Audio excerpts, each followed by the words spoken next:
ગુજરાતની એક બેઠક પર પેટા ચૂંટણીની જાહેરાત થઈ ગઈ છે। આણંદની ઉમરેઠ બેઠક પર યોજાશે પેટા ચૂંટણી। 23મી એપ્રિલે ઉમરેઠમાં મતદાન છે।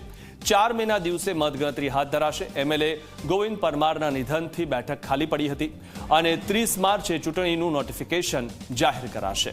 તો 6 એપ્રિલ સુધી ઉમેદવારી ફોર્મ ભરી શકાશે। 9 એપ્રિલ સુધી ઉમેદવારી ફોર્મ પરત ખેંચી શકાશે અને હાલમાં જે રીતે 5 રાજ્યોની ચૂંટણી થઈ રહી છે તેની સાથે ગુજરાતની પેટા ચૂંટણી જે ઉમરેઠની જે બેઠક છે તેની પણ થશે।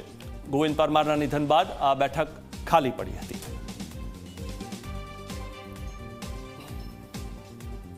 તો ગુજરાતની એક બેઠક પર પેટા ચૂંટણી યોજાવાની છે। ઉમરેઠની બેઠક પર પેટા ચૂંટણી યોજાવાની છે। આણંદની ઉમરેઠ બેઠક પર પેટા ચૂંટણી યોજાશે અને એમએલએ ગોવિંદ પરમારના નિધન થયા બાદ અહીંની બેઠક ખાલી પડી હતી।